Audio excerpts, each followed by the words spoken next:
third, primarily interesting. We're going to talk a lot about off the pitch stuff and a little bit on the pitch stuff, or maybe the other way around. Maybe we're going to actually talk a bit more about football. We'll start with a team that I think we can talk as much off the pitch and on the pitch, and it's in the southeast of France that we're going. Monaco. Monaco had one job over the summer: find a goalkeeper that's better than Alexander Nubel. Was that such a difficult job?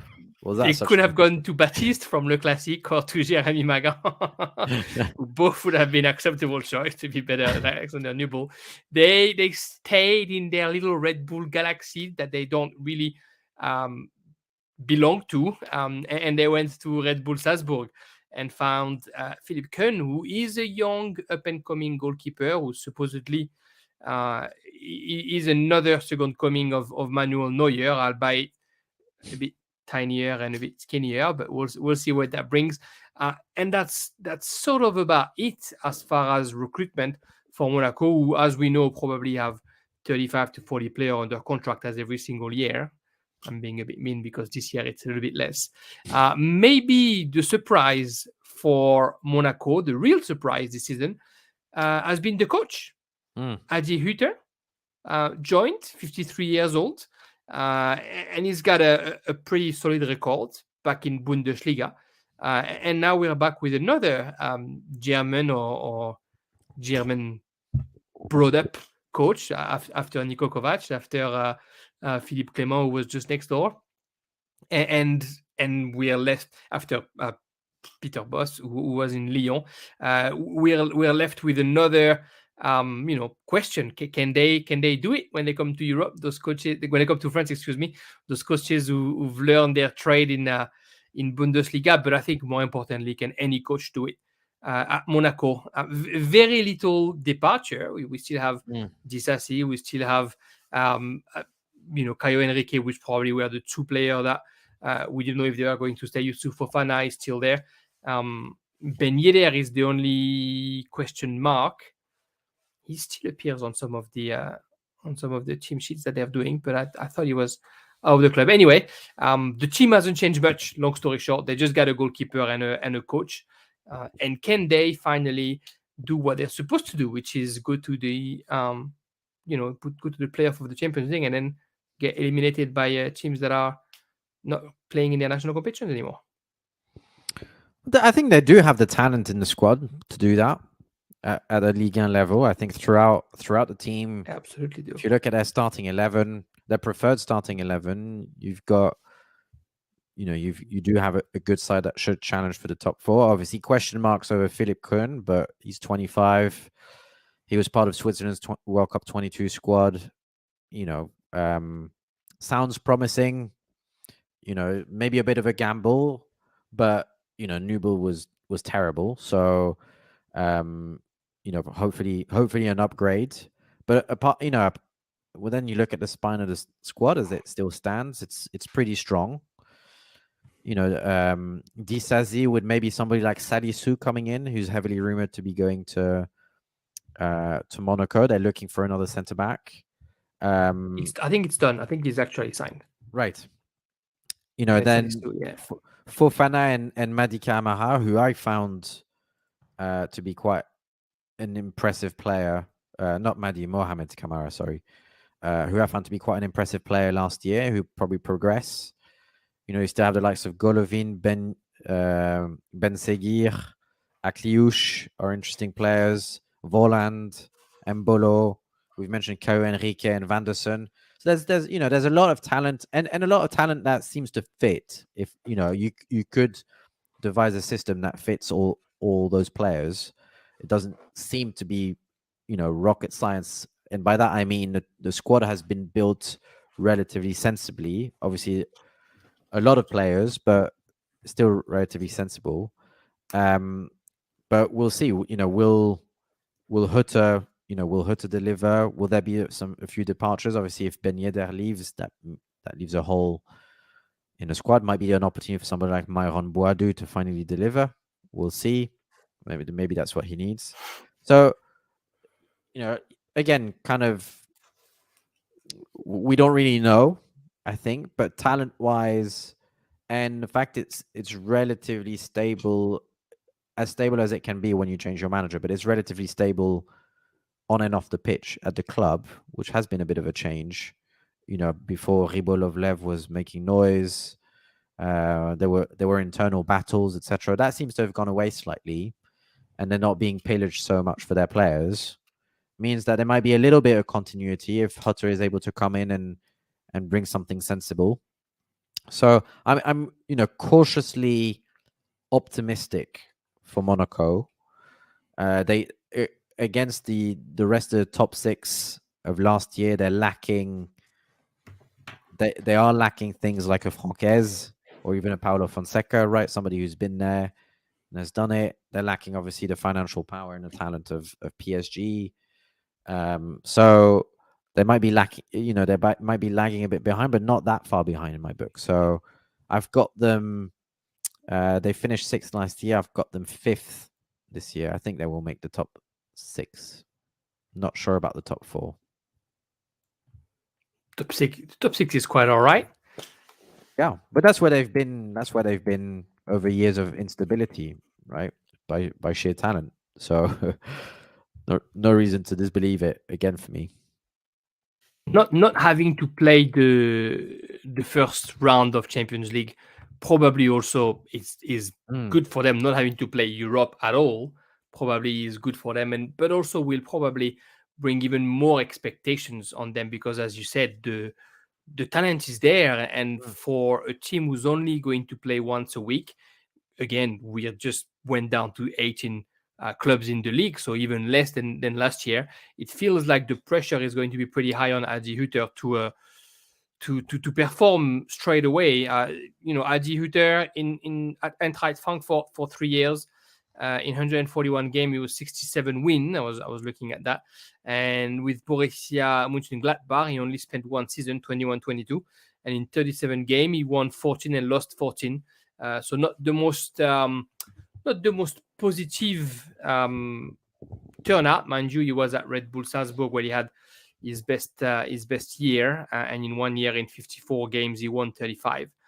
So maybe that's why he was looking at a keeper who was in Salzburg before. I think it's a lot of questions. I think the pressure is going to be high for the simple fact that there's no European competition, very much like Lyon last year, and so you expect teams of that caliber and a team that has, if I'm not mistaken, the second highest budget in France to actually perform when all they have to do is to focus on the domestic league, and they absolutely have the talent to succeed in Ligue. It's just a matter of making them play together. So yeah, I think Adi Hutter is going to start the season with a sheer amount of pressure. It's going to be about making sure for him that he's getting the result quickly. Otherwise, I think Monaco's not going to stand for too long behind their coach, as they do every single time. They're very good at making sure the coach is the first one to go. And now, outside of even the starting 11 or even the players, there's all this weird mess with Michel not being the sporting director anymore, but still being under contract till the end of the season.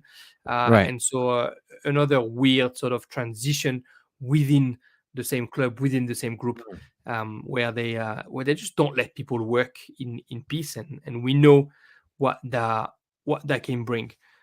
On talent only, though, on paper only, and I think we both agree, it's a team that every year should just be playing Europe with this kind of talent.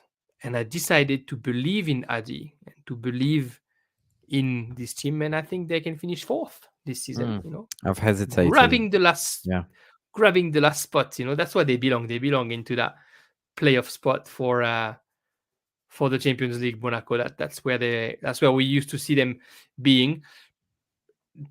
To be fair, that's exactly like you said. It could go either way. It's just about, they're known to have those 12 games without a defeat at the end of the season that they missed out on last year. If they can get something anywhere close to that, then maybe they get a good run at the end to try and grab that European spot. But you really would expect that a team like this not playing Europe qualifies for Europe the next year. Yeah. No, 100%. Let's go north. Let's go to maybe one of our favorite coaches in Ligue 1 last season, and he's back, of course, thankfully, and some interesting signings. And supposedly, the new wonder kid of Europe has just signed. We're talking about Lille, who hasn't lost a lot of player, if we may say so. They've lost two very experienced players. Andre Gomez is back at Everton and will not come back to Lille, and Jose Font has finished his contract and has signed for Portugal now. They've lost Jonathan Bamba as well, who was at the end of his contract, and very surprisingly, they managed to sell Timothy Weah to Juventus for 13.4 million. You know, Gerard Lopez is not there, but there's still those Lille deals will always surprise you. Who they've recruited, Samuel Umtiti, good to see a world champion back in Ligue 1, and Hakon Haraldsson. I had never heard of Hakon Haraldsson. Then he signed for Lille, and then all of a sudden, the whole of Twitter would tell me that Lille just signed Leo Messi. And so I had to go and have a look at it. And then, of course, he was in Iceland, so very, very hard to compare. But apparently, we should keep an eye on Hakon Haraldsson. Lille was a team that I think everybody enjoyed watching last year, and a team that losing Jose Font and Andre Gomez is a big deal, but so far still have the core talent that they had last year. Jonathan David is still there. We all think that it's not going to be the case between now and the end of August.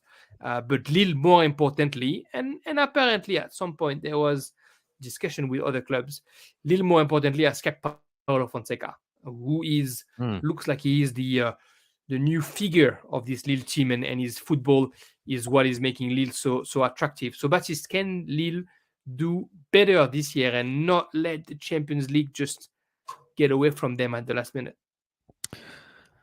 I think it'll be a real test of Fonseca, right? I mean, if obviously we expect Jonathan David to be sold, they've got his replacement in Mohamed Bayo already at the club. Whether that's the right choice or not, we'll see over a full season. Quite, wasn't the most impressive last season, but he was also in the shadow of Jonathan David, frankly, and didn't get as much game time as we would have wanted. And hopefully he's a bit more mature this year than he was last year, because those were the real doubts about him. That didn't start off too well. But with an unchanged team, pretty much, and actually maybe I'm not going to call it an upgrade because that would be too disrespectful to Jose Font, who I thought was outstanding, but somebody like Umtiti might have a bit more in his legs than Jose Font does. With an unchanged team, he's got what he wants at his disposal. It will be a question of whether Fonseca is as good as people think he is, and he can take them upwards. I still think it's going to be difficult to break the top 5 for them. There's talent I like. I mean, I do like Zigrova, even though he's clearly modeled his game after Arjen Robben, and he's not Arjen Robben. but there are goals there. There are goals with Bayo. Maybe if Adam Unas comes back, Virginius develops. But they're still a little bit light, I would say, going forward on the wings, right? Not that Timothée Weah and Jonathan Bamba were utterly impressive, but it still feels a bit light. We'll have to see whether Cabela can still deliver. He had a great season last year, but one more year in his legs, with maybe a change of striker, with Bayo rather than David, we'll see whether he'll have the same impact. But otherwise, the team is pretty solid enough to definitely challenge for the top 6. But the same doubts that we had last year remain. Is Lucas Chevalier really the answer at goalkeeper? Who can alleviate the pressure on the front man to bring in more goals? Who's going to replace Andre Gomez? It seems Angel Gomez might do, and I thought he was very good. Will the defense hold with Thiago Jallo injured for a little while more, and with Umtiti just coming in? It's I think those are all legitimate questions. I've got them finishing 6th because when I look at the rest of the top six, talent-wise, I'm not sure it's as good as the rest, and I'm not sure. And obviously, we haven't talked about Lens, who are in my top 6. I'm not sure it has the same. I'm not sure it has the same dynamic as Lens. I know it'll be difficult for Lens with Europe, but everybody's aligned at Lens, and they go about their business. Lille, I'm not as sure as that as in terms of talent and continuity as the others, but I think I've got them 6th. I think there's potential for them to finish 5th or 4th, but it's going to be a test for Fonseca. It's going to be a test for Fonseca, and also the same way at Monaco, you're going to have the pressure of getting results domestically. I think Lille will be a bit under pressure in the European Conference League because they're going to be one of the best teams of that competition this year. And so they're going to have to actually perform expectedly on two fronts this season. And that's not going to be easy for them to get there. I like the team. I think Cabela will probably bring as much as he did last year. And sure, they've lost, the odd goal that Jonathan Bamba would score.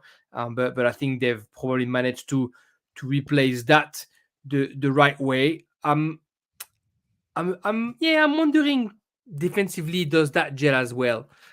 Because that's where they've been strong, arguably. I'm also wondering what they do with those 60 millions when they get the 60 million for Jonathan David, because this is what they say the cost would be. So at least they'll get 50 when the cogs of the transfer window do move and Juventus get the money from Vlahovic and then can afford David, because apparently that's where it's going.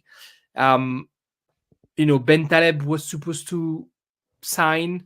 It's not done yet. Apparently, there's like a medical issue or whatever. He was probably the only player that was worth it at Angers last year. So it'd be interesting to see if he does join. But you're right, it's the wings, I think, that probably ask the most questions at Lille right now. And of course, the defense with Umtiti replacing Fonte and with Dalot not there yet. Question marks. I see them finishing 5th. Because mainly because of Fonseca, really. It's the width for me. It's not, and I don't mean just the wingers, but also the fullbacks. I know Ismaili was decent last year. I'm a fan of Ismaili, but I'm not sure. I mean, Diakite's played right back. I think he'd prefer himself as more of a centre back. Thiago Jallo has had to play fullback, but that's not his favorite position. I know Zedatka's come back, but from loan. They've recruited a kid from Portugal as well. I'm not sure he's within the plans. So, I suppose Thiago Santos maybe, but it doesn't feel like doesn't feel like it's settled there on the wings. The spine of the team I love. I think it's great. And I don't see why Jonathan David should leave for 60 million. I think he's worth less than that. But then the market's completely crazy. So it'll be interesting to see how that situation develops. But I think they've been very sensible. They've kept their assets. I'm looking forward to seeing Lenny Yoro develop. He's somebody I'm keeping an eye on, centre back. And Christian Baleba in centre midfield as well was pretty decent. So there's something there's a lot to be optimistic about. I just feel they just lacked a little bit of that cutting edge. And it looked like they did last year as well. So it'll be about can they do it? We were talking about kids of famous player. They've recruited Lisandro Olmeta at Lille, and do I see that they've recruited Aaron Malouda? Is Malouda's son already at that level? What? Which Malouda? Malouda. I was thinking of Tuafilou. Not Tuafilou. when I read Aaron Malouda, I thought about Tuafilou as well. But no, Malouda, yeah. Florent Malouda's son, I think. Surely not. It looks like him. Wow. He used to be at Stade de Rennes. Doesn't have a Wikipedia page. So Aaron Malouda, son of Florent. Florent Malouda and Florencia Malouda, married someone who had almost the same first name as him. So there you go. Two sons of prestigious Ligue 1 players, and as far as Flora Morida goes, Chelsea as well, and French national team, etc. But yeah, look, all the parents put aside. I think maybe the width, you're right. I think it's a team that's going to grow as well. It's about making sure that they don't get too old before they grow enough, and it's always an interesting balance. I do think, and we've said that a couple of times already. What we see right now, 30th of July, the teams are going to be fairly different, like 2 or 3 additions for at least some of those top teams between now and the end of August, because the money is going to come in and because they're going to be able to recruit what they think they need. Mind you, Bayo is there, but he hasn't, even during the friendly, he hasn't started for them. So maybe they don't really count on him. Yeah, still see them finishing 5th because of the football that I've seen played last year with Fonseca, and that really impressed me. Let's go to a team that we both think will have the now or never season. They've recruited some of the players that we love the most in Ligue 1. Gauthier Gallon from Troyes. I do like Gallon, actually, but yeah. Gallon's all right, and he's probably going to play a bit as well. Enzo Lefebvre and Ludovic Blas, of course. Interestingly enough, to get Gallon, they had to loan Alemdar to Troyes, but then Troyes recruited another goalkeeper, so I don't really know what's going on over there. They've lost Hamari Traoré, and I think that's a big loss. But as we'll see, they're trying their best to try and replace him. But I think more importantly, they've kept some of those talented players that have allowed them to be where they are right now. Stade Rennais FC, of course, is who we talk about. Straight off the bat, I'll say the issue is the central defense, and hopefully they can fix that.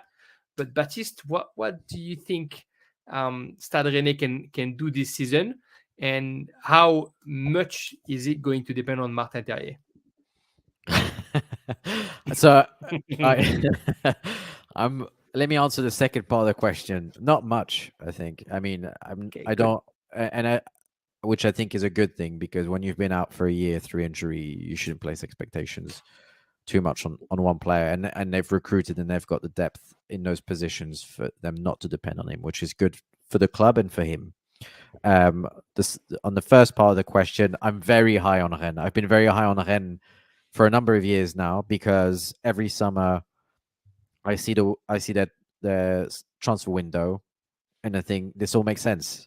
Now let's put it in play. Gets better and better. And this is the challenge this year.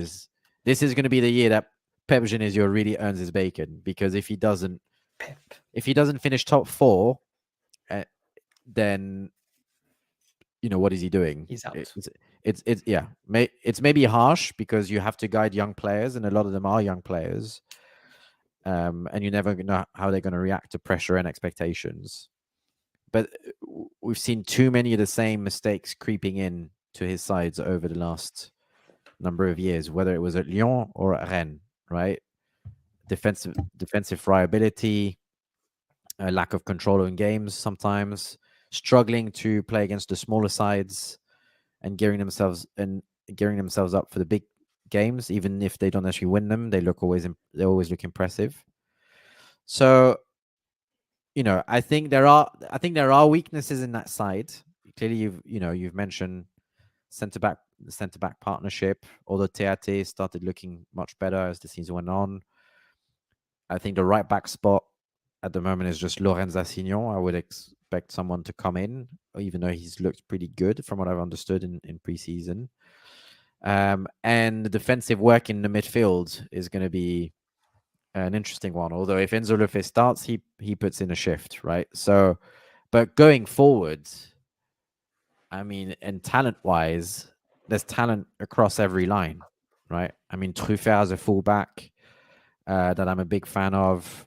In midfield, you've got, obviously, Blas is coming, Bourigeaud, who might be the best midfielder in Ligue 1 to not earn a cap over the last 5 years or so. Enzo Lefebvre, Lovro Madra is still there. Te Ugo Chukwu has been pretty good. And on the wings, they've got, Doku, who started to turn up a bit at the end of last season. If he's free from injuries, this could be his season. You've got Guiri, Kalimwendo in their second year. Terrier might come back. Mati Sablin is an interesting name to look out for as an impact sub. So there's a ton to like going forward, and they're one of the most fun teams to watch play, frankly, in France. If you catch them on a good day, they're really slick, they're really fluid, the interplay is amazing. So I'm really, really high on them. The question mark being the defensive work and whether Genesio can take them there. But I'd like to think they will invest defensively before the end of the summer. It's too obvious. It's too obvious for that not to happen. On a good day, when you say they're great to play on a good day, is probably where my issue lies for them. Yeah. I'm as high as you are. I think on Rennes, I got them finishing third this season. So I'm high on them, and I think they can do it. On a good day, and what I mean by that is against Paris, against Marseille, against Lyon, against Monaco, they're going to turn up, and they're going to go and beat Paris at the Parc des Princes and beat Paris at the Roazhon Park, because they're going to show that on the game they can be the best. Mantanda is going to save 6, and Omari is going to become Beckenbauer for a minute, and then they'll show what they can do. But then they're going to get surprised by Reims and Brest and Auxerre and teams that they should be winning any day, and they just lose their focus on those days. So I think this is where most of the work needs to be done by Pep Genesio. All those games where they're not supposed to be dropping point, they should not be dropping point. And if they get there, then maybe we see something. The talent, like you said, of course, Bourigeaud, Blas, Lefebvre. If you need to have somebody who's a bit less on the technical, a bit more on the physical, although he'll be reducing his ability to say that. But you got a guy like Baptiste Santamaria, who can use the defending midfielder position. Flaviente might be apparently on the way out, and so is Le Romager, but we never know. And then there's a bit of youth coming out with Désiré Doué, who's show a few flashes last year, and let's see if he can keep going. But yeah, I do think they need some sort of a real center forward that offers something different than what Kalimwendo, Guiri, Doku are offering. Kalimwendo is the only one that is, I think, in my opinion, a real center forward there. But yeah, unfortunately for him, the way Lens was playing worked perfectly for him. Rennes, with their somewhat a bit more direct attacking football sometimes, or when it's built up play, it still ends up going onto the wing for crosses. Might not be exactly what Kalimwendo is made for. So either they adapt a bit better to him, to cater for him, or they need to find another striker up there. But yeah, the talent is there. It's a team that, if Enzo Lefebvre and Ludovic Blas can slot in nicely in that team, it's going to be a team that's impossible to play against, because when they get the ball, they'll never give it back to you. So that's really something that I'm looking forward to witness. Yeah, and going forward, they have real depth. I think it is something that cannot be discounted, right? I mean, we've mentioned Blas. He'll have to work to start, that because that's something we've seen with Madja over the years. He struggled to stay in the side. You've mentioned Doué. Those guys. And there's always one or two guys coming up through the youth rank who'll start putting pressure soon that we might not have heard of now. But it's what I like with Rennes is that there's been a long-term plan to get there, and that's been through building the academy, giving time to their managers, giving time to their players, investing when they've needed to, and be willing to cough up the cash through the Pino family. And trying to have players that fit. They haven't just gone for what's the next big name in France, let's just buy him, right? I think they really think long and hard about how those players would fit in the side. And somebody like Enzo Lefebvre, you can see slotting into the side straight away, right? And even though I've said Blas might not start, you can also see where he would start on the right hand side. There's space for him to start there. And what's exciting for me is that weakness that you've identified, but that can become a strength, which is going forward. There's so much interchangeability in their front line. I mean, if they have Blas, Doku, Guiri, and Kalimwendo to start, all four can play across that front four, right? Yeah, play without a 9, and so it will be. That's what I'm excited about. I'm excited about them going forward. I mean, they lost 12 games last year, which was way too much.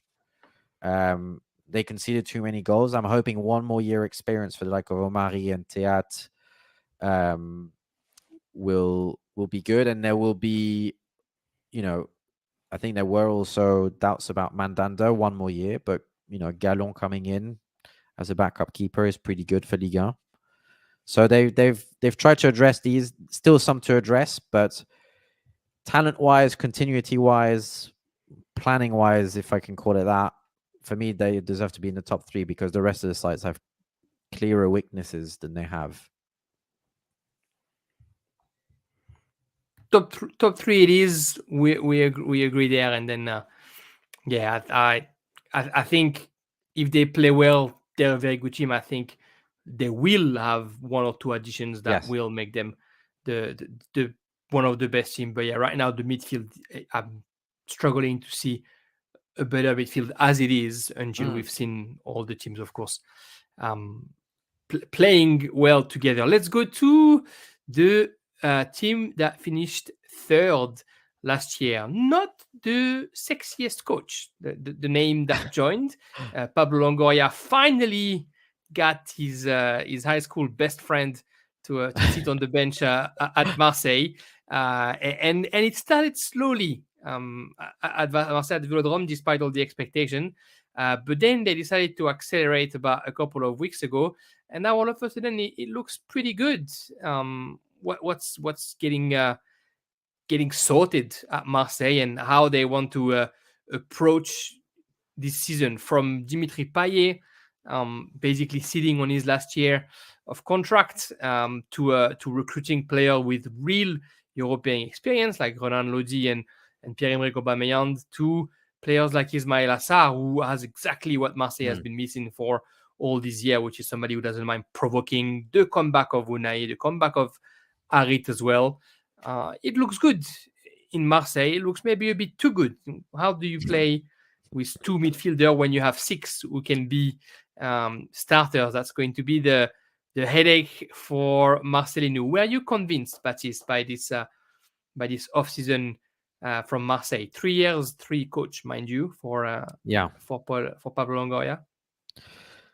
Yes, I think it's an interesting change of direction. Most of those new arrivals are old. Aubameyang, Kondogbia, I think is 30. Renan Lodi, I think, is close to 30 as well. 25. 25? Oh, sorry, I missed that one then. 25. But so, and obviously you still got Alexis Sanchez might still be there. He's getting on. I think. I mean, I've been impressed. Yes, I mean, I'm excited about Ismail Assar. I think from what I understand, Marcelino wants to go with a 4-4-2 and a lot of pace up top. If you're going with Sarr and Aubameyang, you've definitely got that. The real questions now are around how bloated is the squad going to be, and who's going to be leaving. Because to my mind, if we bring Kondogbia in and Pape Gué's come back, if you're going to bring Kondogbia in and you're going to play 4-4-2, what's happening to Vertu? What's happening to Guendouzi? You're not going to get rid of Rongier. He's your captain. He was your captain. He was also your most influential midfielder last season, in my view. So there will be changes, and there will be unhappy people. I mean, I'm also looking at Malinovsky. I'm interested to see where he's going to fit. So there's lots of competition for certain places, and then for others there clearly isn't. So I'm hoping Jonathan Klaus is going to stay fit for the next 2 years, because that's how long it's going to feel for him this season. because Lodi is going to play on the left-hand side in replacement of Tavares. But there's not a lot of, unless you're telling me Polirola is going to play, then there's not a lot of cover in those spaces, right? So Moglo. A young player called Moglo had apparently a good preseason. So I've heard he's done well in preseason. So the spine of the team is stacked, but the extremities of it are lacking a bit. Now, we'll need to see how Marcelino fits as a manager. Need to see how it works. Same as any manager. It feels calmer than it was last summer, but then Tudor started incredibly. So I'm intrigued. Yeah, there's what it does feel for a change that there's ambition to do something in Europe this year, and that's good. Whether that be a hindrance to the Ligue 1 season, I don't know. It feels like they're building a team to be able to do both, which is also probably why it feels stacked, because if you try to have results in both competitions, you need to not only say that you want a team who can play on both on both fronts, but you need to build a team that can play on both fronts. So it feels like a lot of coaches, of midfielders, sorry, as I'm watching on the side the one goal that Valentin Rongier scored in the past 4 years with Marseille.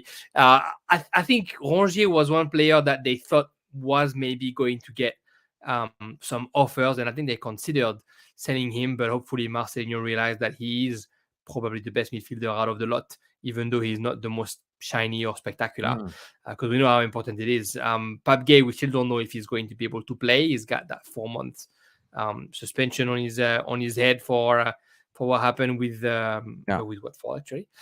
So we'll see what he can do, what he can't do. On the side of my somewhere in my head as well is what happened during the African Cup of Nations. It's quite a few players who might. They're not all qualified yet, but who might be representing their country in the AFCON, and that'll be something that actually matters for Marseille this season, very much like 15, 20 years ago when we were asking ourselves the same question. But they've done well. To do now the parallel between Marseille and Paris. I think Marseille have recruited really well, and then we don't know this coach, so we don't know if that's going to work out. Whether Paris, probably the recruitment is so, but the coach is so strong that it feels like it's going to work no matter what. So it'd be interesting to see what Marcelino actually does, and if that 4-4-2, who was a 4-2-3-1 during some of the preseason game, is eventually realized, I guess. And we won't wait too long. There's a game midweek now where we'll see. There's also Njezunder. Are they going to try and get rid of whoever gets an offer? I'm not sure. I'm pretty happy about Sarr. I'm pretty happy about Aubameyang. I mean, maybe he didn't do very well with Chelsea, but with Barcelona, 11 goals in 14 games, even though it was, I think, 2 hat-tricks in there. He's a player who's at least better than half of the defenses in Ligue 1, at least. So if what you're doing is making sure that you're going to score against those teams that usually you struggle to score against because they park the bus, because you get a guy who's sure is fast, but he also has a pretty innate sense of goal, and it's something that we've missed up front in Marseille. Now you don't even Alexis Sanchez, I don't consider a real strong goal scoring outlet. He was somebody who was working hard. Now you have Aubameyang, Sarr, Malinowski, who when he's got room, he likes to actually take his chance. Vitinha, who hopefully will build his strength on his ability to score goals. We can always dream. But yeah, I think it'll be interesting to see how things are developed. The defense is probably something that I'm a little bit worried about. It's a defense that did okay when they were playing 3 of them. And clearly this season is not going to happen. It's going to be just 2 of them. So A, can Klose be a right back, another wing back? And B, can Gigot Mbemba or Baledi Mbemba or Gigot Balerdi be enough in a defense for for Marcelino. Yeah, Isaac Touré is there as well. It's actually what I was thinking about when I was saying that. He's been nominated in the top 100 of the Wonder Kids of 2023. So yeah, Isaac Touré is there as well, and obviously impressive physically. So if he can control the ball a bit better and show his maturity that he got at Auxerre, he could do a world of good for Marseille. But I think quite a few questions. I'm definitely. I'm a Marseille fan, so I'm not going to say anything else than they're going to finish second. I'm not going to go first yet, but I'm going to go second. But I think it's promising. And I said that jokingly, Pablo Longoria getting his high school best friend. Longoria said that Marcelinho, he's the coach that made him fall in love with football, and that's Marcelino's knowledge of football and way of seeing football is what convinced Longoria that's the job that he wanted to do. To me, in fact, that's enough of an endorsement. We've seen what Pablo Longoria has done and his vision of football. So if that's the coach that made you love football, he probably has a vision that's going to grow our soul. We just aren't aware of it yet. So I'm looking forward of seeing plenty going on at the Velodrome, and I'm so ready to be disappointed. Yeah, I mean, I think you've highlighted the defense. That was something I had in mind as well. They weren't the most reassuring when they had three, and I wouldn't trust Balerdi with anything. And Gigo's hot-headed, but and you're losing an outlet if you're putting Klaus as a fullback rather than a wing back and giving him a bit less freedom. We know that's what's made him so good. Is being that right wing back. So, and then I think it's going to be a question of combinations, right? I mean, what combinations are going to work in central midfield? What combinations are going to work up top? There's a lot of players at the moment when I look at the squad who are going to feel left by the wayside or who are going to be asked to play in roles that they're not going to enjoy. And one of them I'm thinking of is Unai, for example. Unai, who, in all honesty, I always thought when they signed him after the World Cup, I thought more El Hadji Diouf than a genuine success story because I'd seen nothing from him in Angers. And if he could get a game at Angers, I was struggling to see how he was going to start at Marseille.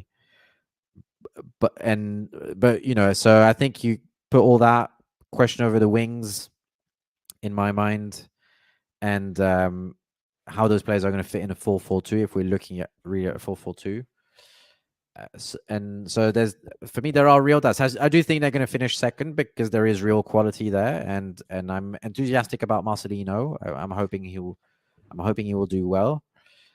There are some players I do have genuinely real doubts over. I've mentioned Unai, Vitinha, Aubameyang. I have doubts. I don't necessarily have doubts over.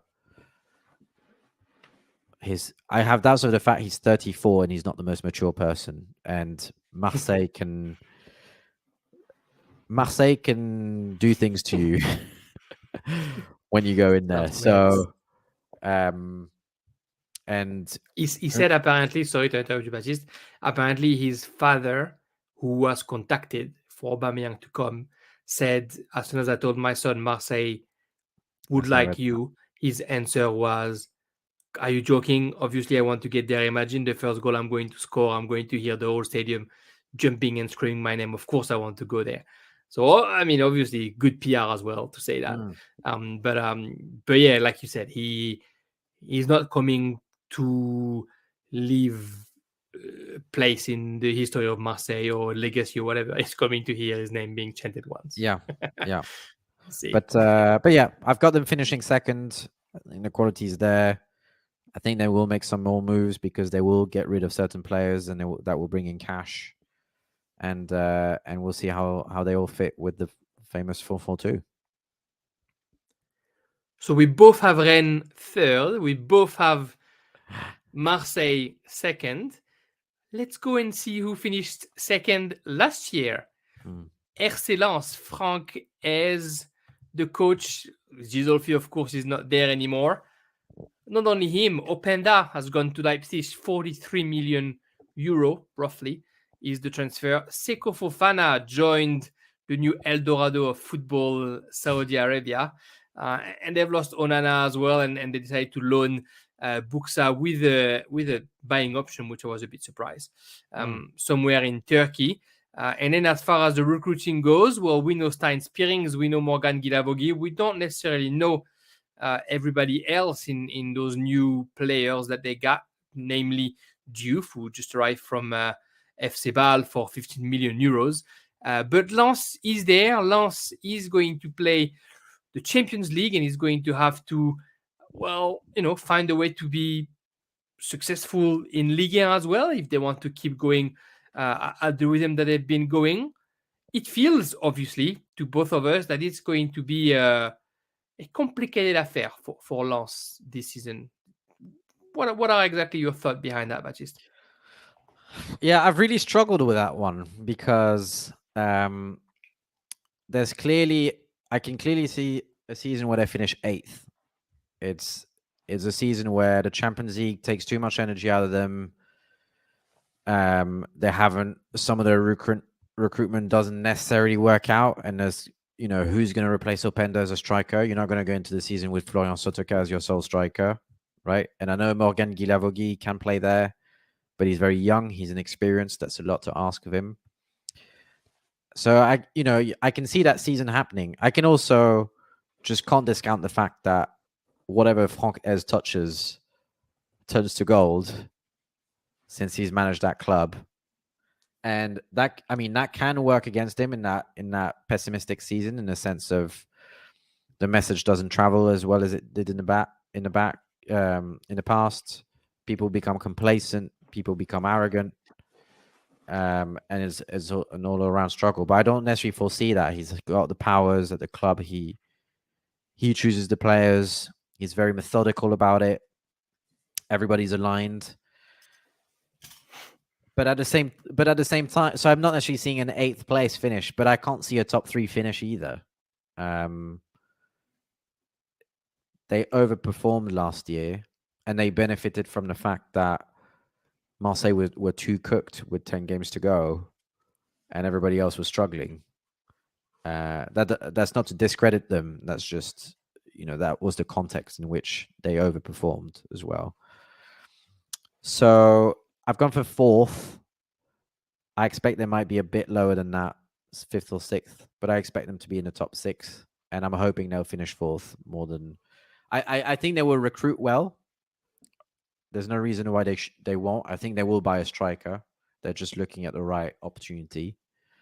And the rest of the squad is Spearings coming in is strong. Andy Diouf apparently was very, very good for Basel last year and is a driving force in midfield. Who knows about Oscar Cortés?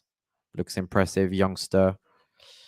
And they've kept hold of Danso and Medina and Samba, Frankowski. They've kept hold of a lot of pillars of that team. So a lot of reasons to be optimistic. I'm sad to have seen Seko Fofana go, because I think even though his last season wasn't as great as the previous season, I think he was the most inspirational player in Ligue 1 over the last 2 or 3 years in terms of the way he drove his team forward, and he was a real captain with a real influence. And to lose that is going to be a blow. But it's still reasons to be optimistic for me for this upcoming season. There's very much a with or without Fofana at Lens. I think it was such a dynamite for them, and they had to almost change the way they were playing when he wasn't there. But they've done that well. I mean, Fulgini and Thomasson started in nicely when Fofana probably wasn't performing at the level that he was expected to, and then he came back a little bit towards the end. Yeah, I have them finishing 6th. I have them actually.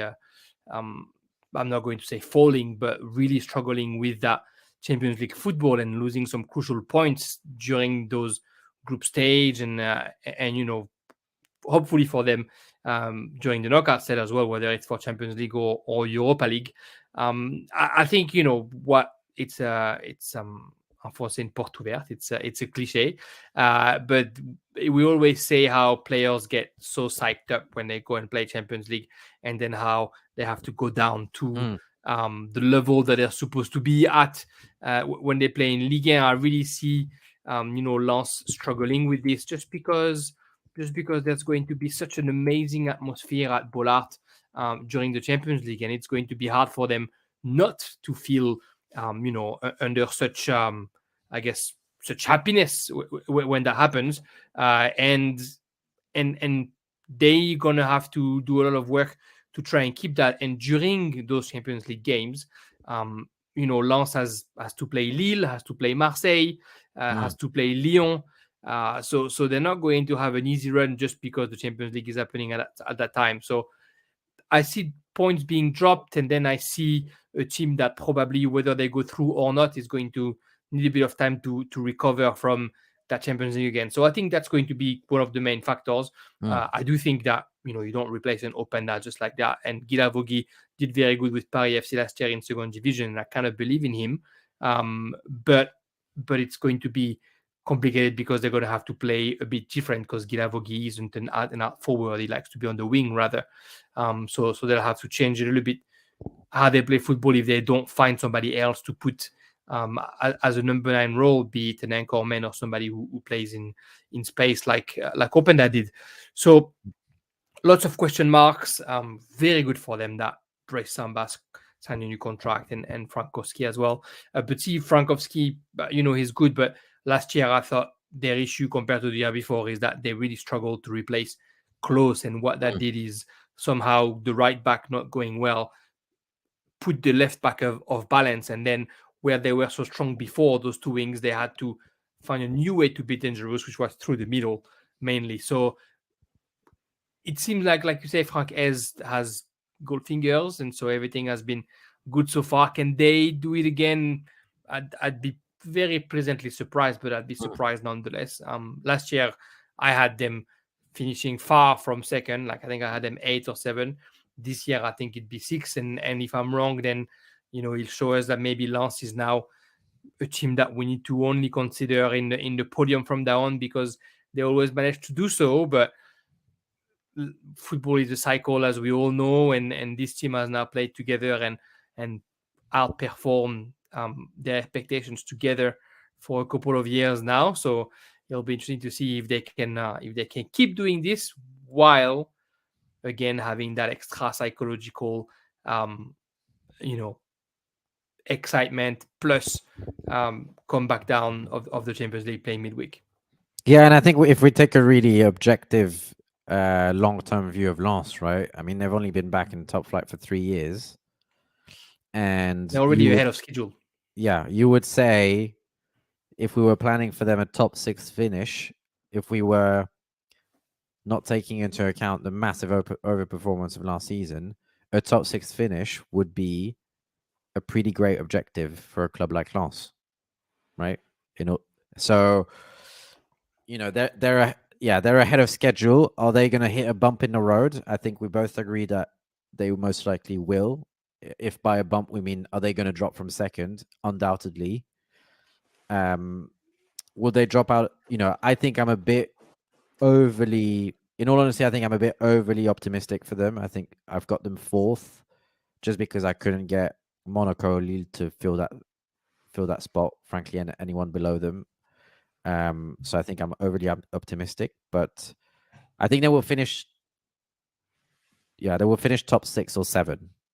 I've got them 4th. I think that's ambitious, but there's no, if there's one club we should trust based on their recent past to make the right decisions, it's Lens. So with that in mind, I think we should. It's a good thing that we're seeing them in top 6, effectively. Imagine we see them finishing again second or third, and again performing above expectations. Is Francaise a new Arsène Wenger or Gérard Houllier who gets stolen by one of the big clubs and try and build another dynasty somewhere in obviously the EPL, because that's the biggest league now? I think if they finish in the top 3, it's difficult to think of somebody who's achieved as much in a short amount of time in the context that he has over the top leagues recently, right? I mean, come back from second division, at top 7 finishes in your first 2 seasons, top 3 finishes in the following 2. Can't really think of any club that's done that recently. I mean, if Hertha Berlin keep going, maybe, but was it Hertha or Union? But or even Leicester, but yeah. But would he want to move abroad? I think I don't know. I would quite like to see him. If he does deliver that, I would quite like to see him do it for another club in France. But then who's left? I would. I think the climates in like Paris, Lyon, Marseille isn't worth it. So, I think there will be a bit of for the Premier League. There will always be that inbuilt sense of superiority, anyway. So it might be a bit of a struggle for him to get to, but certainly on. I mean, and I say that because despite all that's happened over the last year, the fact that somebody like Christophe Galtier was never remotely close to getting a job before he got to a top club abroad, despite what he'd achieved, I think says a lot, right? So I would see as in that mold a little bit. Yeah, different shareholders, but yeah, I can see what you're saying. All right, let's go to the club of clubs. When you think they figured everything out, when you think they're finally making the right decisions, the coach that has won the Champions League, that has won everything there is to win with Barcelona, they get rid of Messi and that expensive salary and that guy who's not here to play football for Paris, but just here to warm himself up so that he can win a World Cup. When they're finally putting some pieces together, Lucas Hernandez, who apparently is not a fan of Marseille anymore, now that he's wearing a PSG jersey, or a Martin Skriniar, which now makes your defense look good, and then some young promising talent. When you think all that is done, they find a way to screw something. It's Paris Saint-Germain, of course. And the Mbappé show is back. He's back on the road from Instagram posts that laugh at Giannis Antetokounmpo's comments of "Please take me Saudi Arabia because I look like Mbappé," and Mbappé is the only one commentating. To weird letters leaked by the press, and then PR communication from both sides, where it looks like if you're in France, you have to choose a side, either you're Mbappé or you're Paris Saint-Germain. It's been messy once more for Paris Saint-Germain. Factually, Christophe Galtier is out. Yeah. Luis Enrique is in. Martin Skriniar, Marcos Asensio, Manuel Ugarte, Lee Kangin, Lucas Hernandez, Cherendure, Xavi Simons are all PSG players. Icardi's gone. Bichiabu's gone. Simons was loaned out to RB Leipzig straight away. Messi's gone. Ramos is gone. The Japan tour was done without Messi, without Neymar, without Mbappe, without Sergio Ramos. Japanese fans must have been very happy. And paradoxally, in the middle of all this mess, I think this is the best year Paris Saint-Germain is going to have, unfortunately for the Marseille fan that I am. Your turn, Baptiste. Yeah. Well, I mean, let's start with, as you said, with the facts, and then I think we'll veer into the Mbappe show. But does their summer transfer window make sense? Yeah, they've gotten rid of Deadwood, gotten rid of expensive Deadwood that wasn't going to support them long term, and they've brought in players who are upgrades in those positions. You've mentioned Lucas Hernandez, who's also flexible in that he can play left back or centre back. Milan Skriniar, he's been the top performing centre back for a while now. He was at Inter Milan. I don't know enough about Ugarte to necessarily, comment on that, but still exciting. Lee Kangin is exciting. So they're the way their squad is constructed makes more sense, which is good. That's what we've been looking forward to. And with real competition, which is also good, genuine competition for places, and with a manager that has total legitimacy, because he's a big name. He was a big name as a player. He managed Barcelona, managed big egos, managed Spain, although I would have liked Spain to have done better with him. And he has his flaws, I think is fair to say. But so if you look at all that, yes, it's a promising summer transfer. You'll also be looking at growth at certain players. Vitinha in midfield might feel a little bit freer now, and I'm hopeful that Ekitike gets a run in the side as well. Might be unshackled now, and who knows? Maybe Neymar will look great again for the first 3 to 6 months of the season, like every time. But I think those steps are sensible. They're reasonable. They are coherent. But you're always 2 minutes away from a reminder of the incompetence of the people at the head of PSG.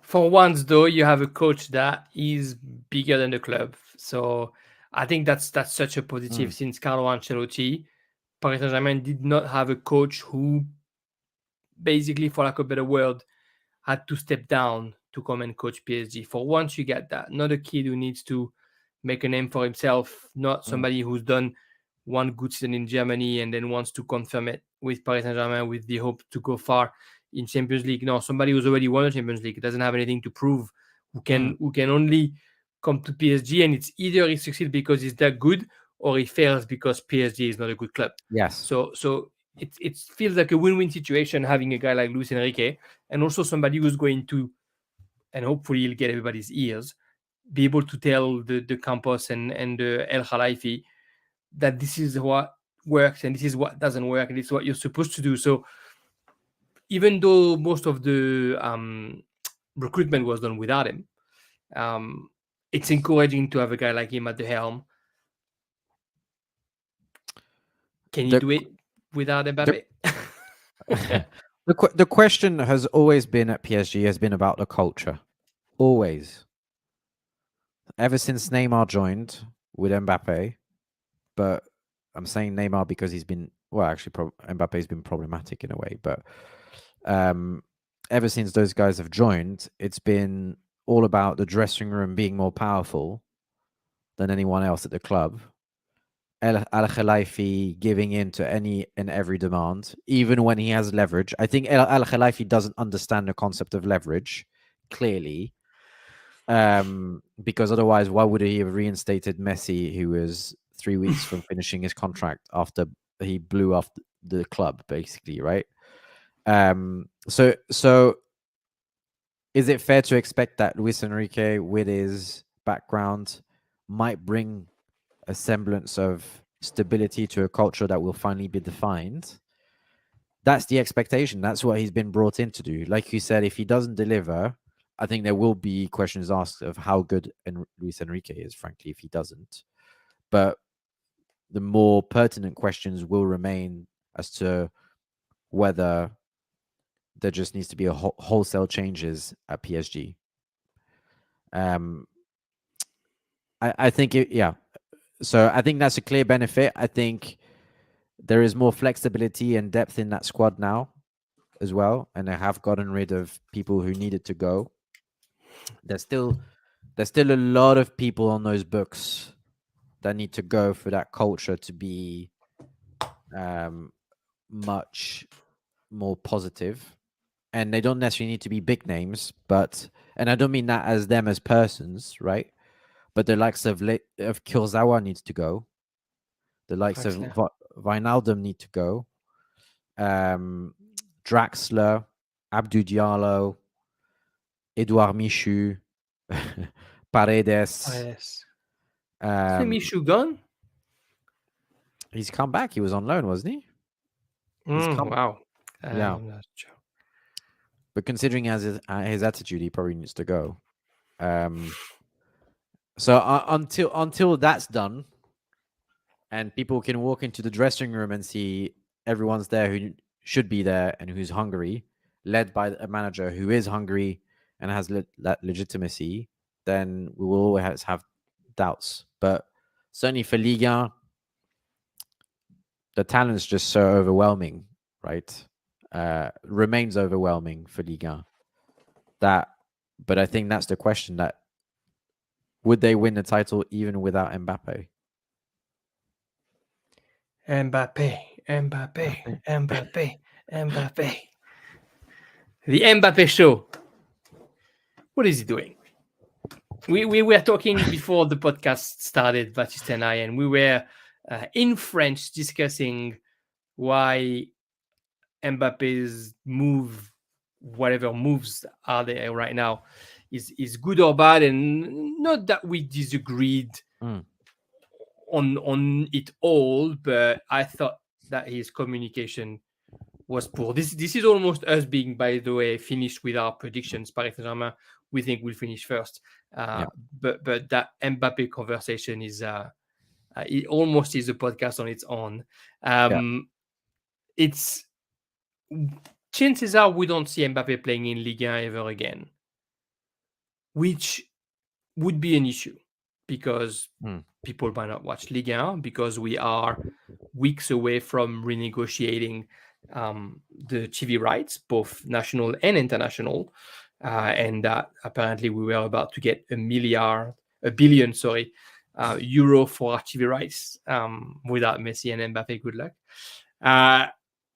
because of course Paris Saint-Germain would lose the best or one of the best players in the world. But it's a question that has so many underlying issues. Can Real Madrid really be better with Mbappé right now? Can Mbappé go wherever he wants? Can he play the Euro and the Olympics next year if he goes this year? Can Paris Saint-Germain just sit down on their ego and let Mbappé play this season and then leave for free? All of that Mbappé show and all was, when we thought he was going to be only brought to us next year, all was brought to us via communication and leaks and emails in the past months or so. Baptiste, your feeling, what we were talking before the podcast was Mbappé is LeBron James. He's changing the game. Yeah. For me, this, since the start of his career, this has always been about Mbappé having the keys to his own career the way he wants it. And he is obviously a huge fan of NBA. And if you look at the NBA, the way LeBron James, who's the biggest icon there since Michael Jordan, has run his career over the last decade, has been to sign 2-year deals with his clubs and with his franchises. And effectively, as soon as he signs it, he puts pressure on his owner, he puts pressure on his GM by saying, you have 1 year for you to still have leverage to try and trade me. And by the way, I'm not going to leave to any team that you might transfer me to. You know that I might not want to join some teams. That's the way he's run his career. That's a very American, NBA type of career. I think Mbappé has done exactly that. I think people were fooling themselves if they thought when he signed the extension that the fact that the third year was an option that he had to trigger, that he was going to trigger it straight away, or that he was going to trigger it after 1 year of his extension. For me, this is all about leverage. This is all about power over his career. We've seen that with the France squad, where he's talked about his image rights as well, right? So he's very conscious of what he's doing. And in his mind, and it might backfire, whatever, but in his mind, he's got all the leverage, and he's had it since he signed the extension. He put them on the clock. The disappointing thing is that this might be the summer where actually, as we've said, they might be putting things together to build a team that would work for him, truly. That's the disappointing part. But a career is very short, and in his mind, he's got all the power in his hands, and he's benefiting from the uncertainty to keep his leverage. So who's to say that the season might not go really well in his mind, and he might resign a longer contract or a 2-year contract at the end of the season if they were to do really well in the Champions League and he enjoyed the season. I think that's the way he's looked at it. He's been very clear that he's not going to go to Saudi Arabia. He's been very clear that he's not going to want to go to any club, and that there aren't many clubs that would have the financial power to buy him. So he's just put PSG in difficult position, and that's what he wants to do because he wants to hold all the power. And I think he's gone about it in a way that's a little bit, I understand it's frustrating. But if you were to advise him on his career, I think he's gone about it in a way that gives him as much leverage as possible. The only issues that I can see for him is people are going to get tired of that very quickly in terms of the fans. And there's a bluff that could be called by PSG, and in the sense that Mbappé is banking on the fact that they're never going to tell him to stop playing. They need him commercially. They need him on the pitch, and he's just saying to PSG, unless you're going to really call that bluff, all the cards are in my hands. A lot of things to unpack there. The first thing with the NBA comparison, in the NBA, if the club moves you, it moves you. And so what LeBron James did when he did that is effectively saying, I'm above the GMs and you don't get to move me when you want to move me. It's not exactly the same in football. In football, it's a little bit different. And of course, as you know, it's more for like the audience who maybe don't realize what happens in NBA. In the NBA, players wake up and they're in LA and then they're reading the news that the tweet comes out and you now play for Detroit Pistons and you have about a minute and a half to do your luggages and then fly across the country. Where I disagree with what Mbappé did with PSG, why I think it's not exactly the same thing, is that he could have gone back then and he just was offered more money and more guarantees and then thought, okay, cool, then it works for me. But then, if that's what you did at first, when finally things are going okay, why do you now not want to stay anymore? Why don't you just open and say, hey, I like what's going on right now, great, Or why did you have to, because apparently that email that was leaked was dated from like 3 weeks after he signed the contract. Why did you 3 weeks after signing a new contract say, by the way, I'm not going to sign a new extension?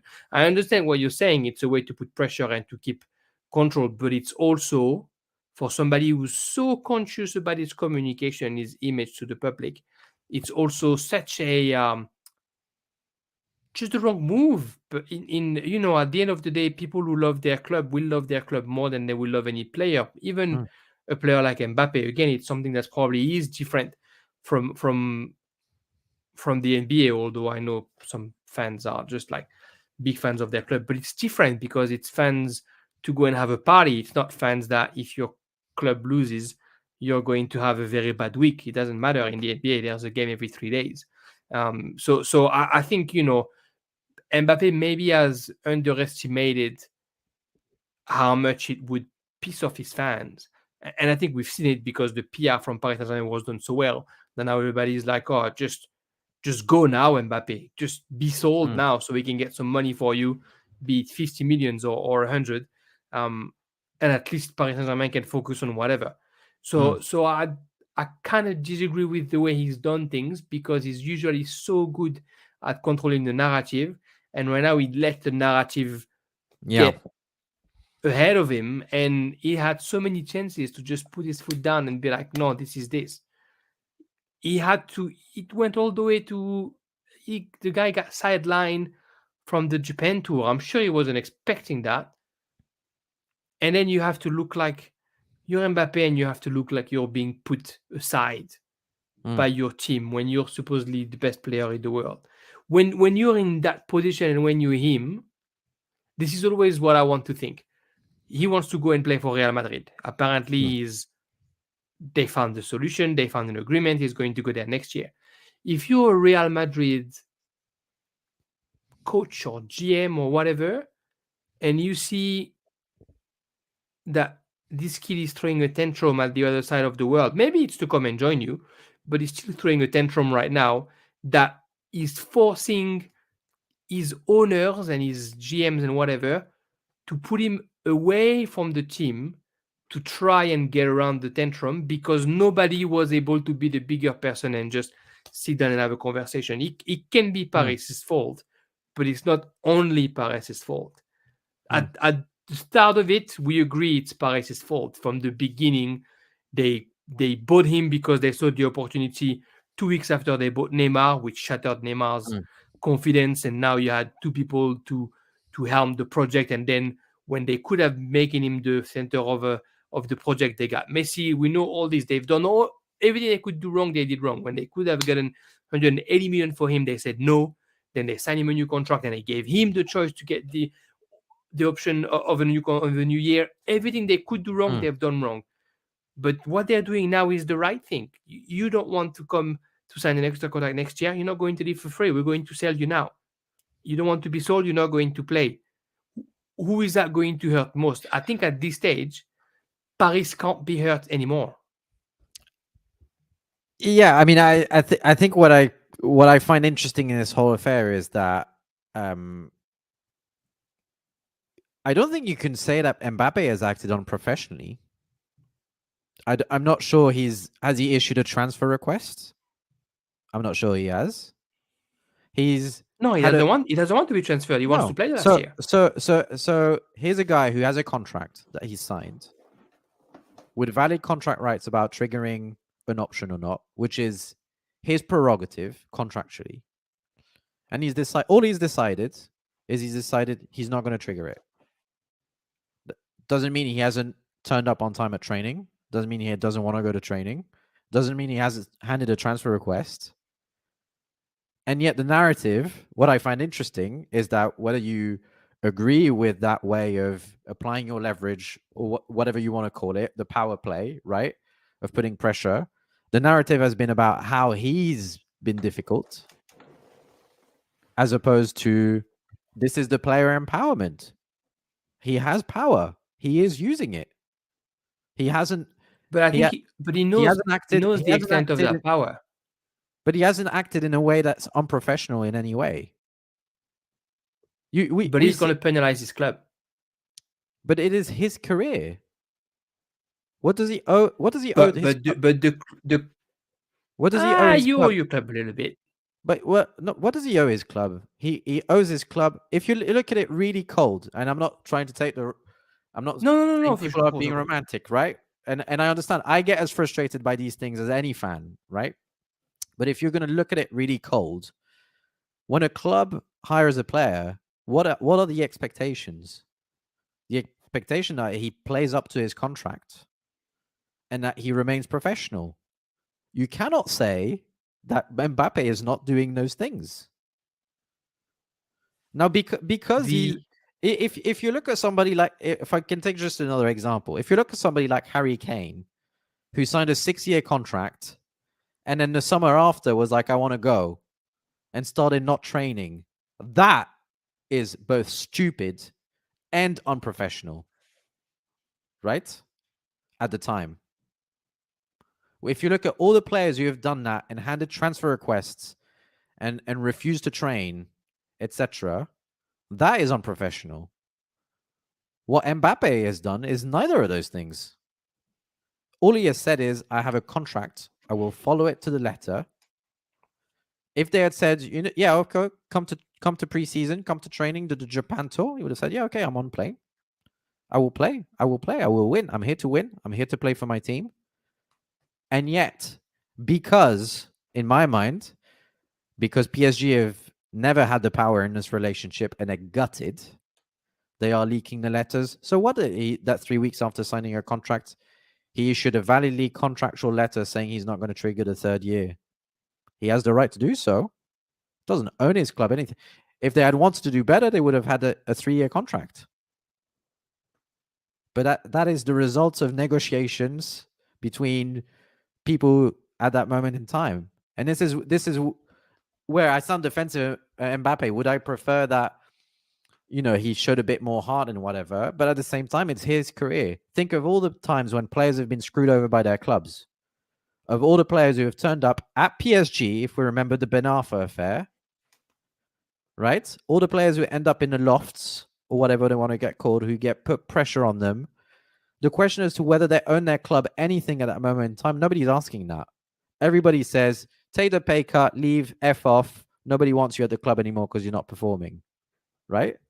This is the polar opposite of that. This is a guy who keeps overperforming, reads his contract, signs a contract that works for him, and is able to go at the end of the season. In his mind, he was like, I'll be able to go at the end of the season and choose my club, whichever club I want. If you're in a truly capitalist system, that's exactly what you want from an individual standpoint. If I were to translate that to your work, you would do exactly the same thing he is doing now. But he knows the consequences of that, though. He knows that if he goes for free next year, then Paris gets in a world of trouble as far as like financial fair play or whatever. Not that maybe that he should care, but then you're going to have to deal with the consequences of behaving like this. And if you listen to Mbappé since the very beginning, I was born in Bondy and Paris, I'll never live for free and I'll never do that to my club. And I want my club to, get money for everything I've done for me. Yeah. And now he's basically, showing them the finger. And I, again, like I'm cool with it. I agree with the fact that a player should be able to do whatever he wants the same way, if every player was doing this, then the money in football would probably come back to a reasonable level. But also he knows very well what he's doing and why he's doing it. And I think if you are who you say you are, and Mbappé is this guy who supposedly communicates better than anybody, you have to come clean. You have to come out and say, I'm doing this for this reason, and I'm going to leave in 2024. It's been an amazing 4 years. I'm sorry I didn't win the Champions League for you. I'm going to do my best to win the Champions League for you this season so that I can leave and we all can be happy. But instead, he just puts emoji under a post that Giannis Antetokounmpo's posted. But that's if you, and I don't disagree. All I'm trying to say is that's if you believe that players have a duty of care towards clubs. And I don't think players do. And fans. But you mean the same fans who, if they perform badly, will send death threats, who will insult them, who will burn their shirt? Those are the same fans. When you've got such a short career, and if we take a step back, even if he is to leave at the end of next season, at the end of this season on a free, the future of Paris Saint-Germain, for people who believe about the club is bigger than any individual, the future of Paris Saint-Germain has nothing to do with Mbappé. It's not his responsibility. Not his responsibility to bring in cash to the club if his contract allows him to leave when it allows him to leave, and if he's played up to his contract and if he's performed. And if he leaves at the end of the season, he would have spent 7 years of his career at PSG. You telling me that's not in modern football? You're telling me that's not somebody paying their club back?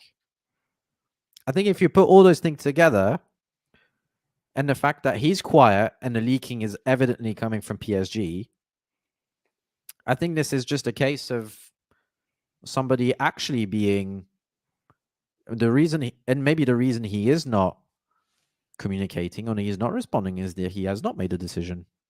He is maybe buying himself time to make that decision. But we are viewing this through the prism because it's never the club's fault. It's always the player's fault. If a player wants to leave, it's his fault. It's the club's fault. But you know what I mean. In the narrative, it's always the player's fault. The club screws up. The club doesn't perform. The player wants to leave. It's his fault. The club wants the player to leave. The player doesn't want to leave. Wants to play up to his contract. If you think of Winston Bogart or Chelsea, who said, "No, I don't want to leave. I'm 32 and I want to make my money. You owe me my money. I will earn my money." It's the player's fault, never the club's fault. And I think in this case, he's just been very straightforward. I don't think he made any promises when he signed the contract. It was very clear that there was that option in that final year. I think he's just triggered the contractual right not to trigger that final year option. And I think he's taking he's leading his career the way he wants to. Now, will it damage his career if PSG decides, you know what, fine, I will pay you. You can train. You will never play. Enjoy the year away from football. Losing, all that goes with it. You're not going to be performing on the bigger stages. Your advertising contracts, when you're going to renegotiate, will take a hit. Things like that. That's the risk that he is taking. But that's the risk that he's taking with the leverage that he sees that he has. We'll agree to disagree. I think his communication is poor.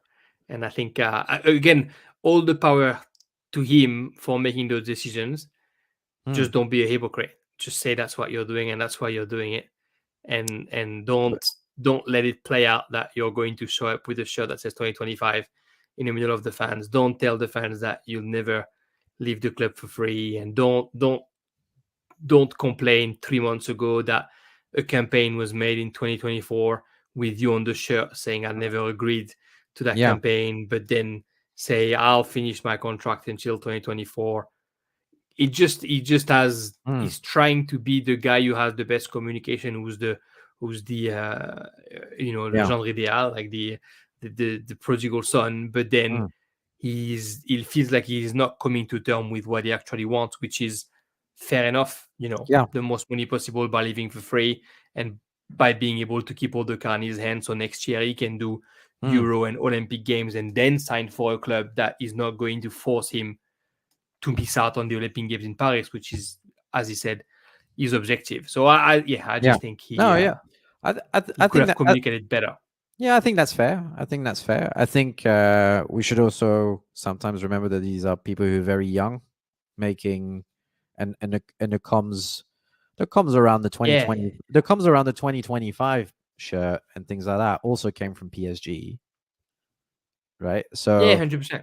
So, but I agree. Could he communicate better? I mean, could he have just changed his mind? I mean, that also happens if he's got the contractual right to do so. Could he have, when he said, "I don't want to leave Paris for free," was that part of discussions with, behind the scenes with PSG of where he was saying, "I will let you know if I'm not going to resign, and you can sell me in the summer. That's the price for you to pay to keep me another 2 years." And you will sell me. And if you don't find the price that you like, then you won't sell me. I mean, they could sell him this summer if they were just like, I just want to get rid of this guy, we'll sell him. They could, but they're in the awkward position if they wanted to sell him, then they have to ask for a world record fee, and no club is going to spend that with 1 year left on his contract. So it's I'm with you. Could he sometimes communicate better? 100%. Is he facing another side that's completely desperate and that is, putting its PR machine in overdrive to save face? 100% as well. So nobody's going to come out of this looking good. But for me personally, the fact that he's acting the way his contract allows him to and that he remains professional, I don't think he owes anything to the fans. He's already given them plenty, and I don't think he owes anything to them. If people are really serious about saying the club I support is bigger than any person at that club, then live by that. I think they are, and I think they'll probably let him know if he ever wears the PSG shirts again, because he'll be booed and whistled and on that. Anyway, that sort of ends that chat on Mbappé and on Paris Saint-Germain. Thanks, Baptiste, and obviously we all value your opinion, and it's a very interesting topic. And we haven't even touched about which club can he actually help this day and age, except Manchester City.